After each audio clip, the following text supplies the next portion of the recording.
भारत की पावन धरा पर कई वीर और महान शासक पैदा हुए जिनकी शौर्य गाथाएं जितनी बताई जाए कम ही पड़ती है।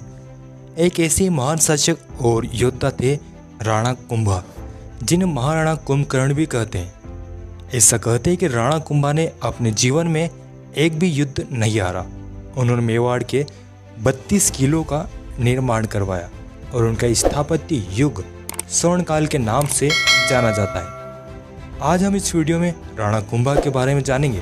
कृपया कर आप वीडियो लास्ट तक जरूर देखना। 13वीं शताब्दी के अंत में अलाउद्दीन खिलजी ने पूरे मेवाड़ को तहस नहस कर दिया। धीरे धीरे मेवाड़ अपना महत्व खोता जा रहा था। सन 1326 में राणा हम्मीर मेवाड़ की गद्दी पर बैठे। तब मेवाड़ थोड़ा मजबूत हुआ, लेकिन फिर भी मेवाड़ अपना महत्व धीरे धीरे खोता जा रहा था। तब आगे चलकर एक ऐसे राजा हुए जिन्होंने मेवाड़ को एक नई पहचान दी। उन्होंने अपने जीवन में कई लड़ाई लड़ी और दुश्मनों के हाल बेहाल किए। उनका नाम था महाराणा कुंभा। राणा कुंभा का शासन 1433 से 1468 तक था। उनके पिता राणा मोकल और माता सौभाग्य देवी थी। राणा कुंभा के पिता की हत्या उनके चाचा मेरा और महपा परमार ने की थी। राणा मोकल की हत्या के बाद राणा कुंभा 1433 ईस्वी में मेवाड़ के शासक बने। उन्होंने अपने पिता की हत्या का बदला लेने रणमल राठौड़ को भेजा। रणमल राठौड़ ने चाचा और मेरा को तो मार दिया, पर महपा परमार भागकर मालवा के सुल्तान की शरण में चला गया। मालवा का सुल्तान मोहम्मद खिलजी था। उसने युद्ध के लिए हथियार उठाए और ऐसे शुरू हुई राणा कुंभा का युद्ध का सिलसिला। अब हम जानेंगे राणा कुंभा द्वारा लड़े गए प्रमुख युद्धों के बारे में।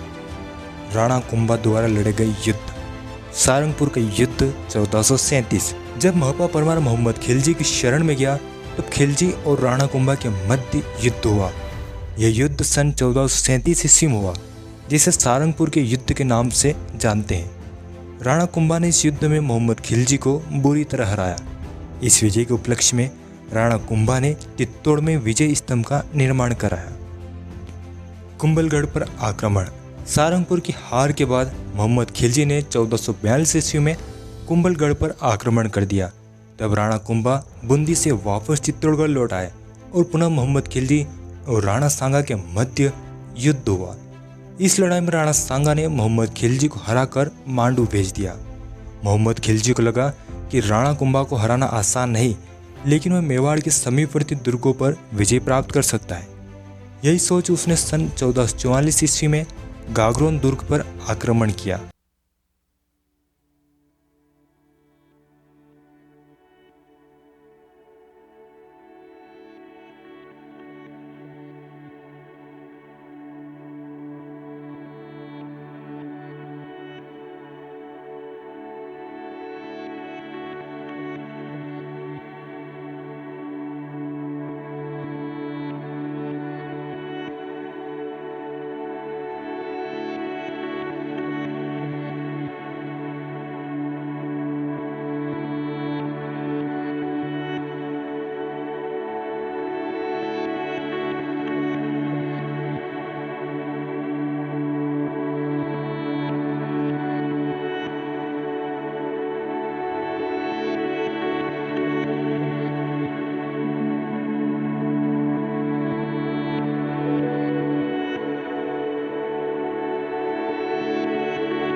इस रक्त से योद्धा अपनी वीरता का परिचय देते रहे।